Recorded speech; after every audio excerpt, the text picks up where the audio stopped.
So the practice of Tandava, it's about our humanity, how to be more of a human, how to expand into your humanity and to find new ways to embrace life within your life while you're living.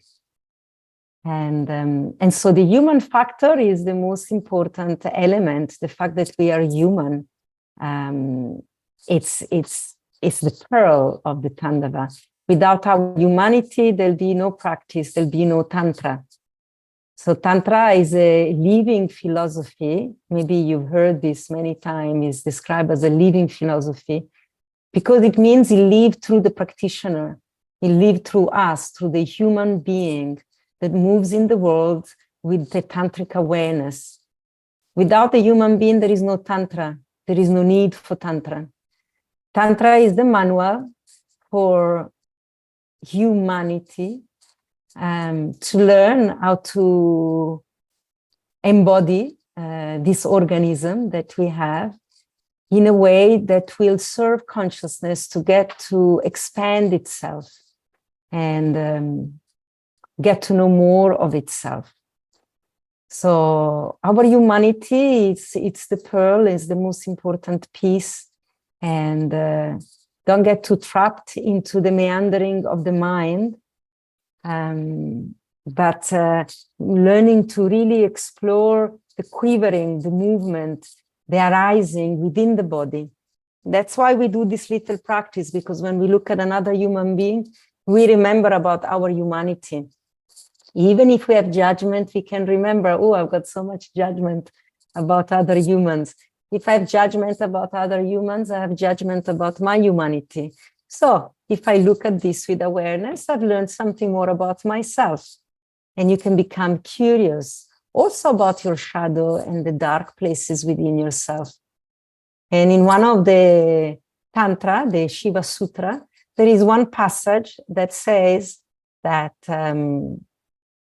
to meet yogic mastery in life is not to master advanced yoga, asana, yoga posture, but is to live every moment in fascinating wonderment, every single moment with curiosity, with fascination, and the wonderment. Curiosity to know about yourself, and then the ability to drop into yourself more once you discover another little bit about yourself. And when I found this passage, I stopped reading for 6 solid months. And this was the only words, was the only mantra that resonated in my being. Fascinating wonderment. And then it becomes the pearl of all my teaching. I called my school the Tantra School of Fascinating Wonderment, because I feel if we can really let this pearl land in our being, that is the key to everything we want in life.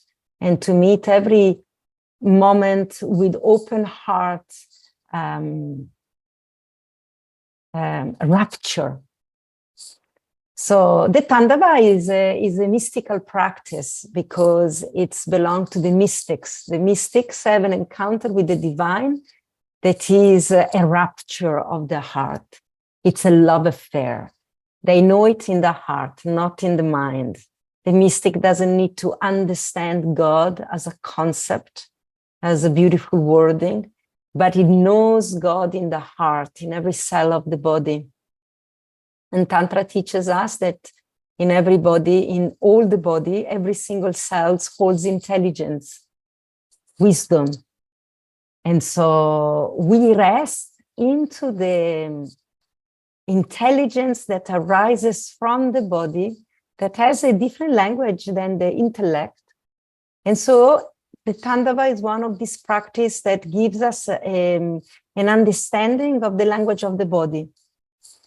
And so the first piece, the most important piece, that we learn to listen, to really listen to the subtlety of how the body responds to every moment, the quivering, the heart opening, the shiver along my spine, the hair going up on my arms, the sweating, when I'm feeling anxious and nervous, or I'm feeling self-doubt, the opening of my genital, or the softening, the wetting, the hardening of my sex in relation maybe to a conversation or to a space that I enter.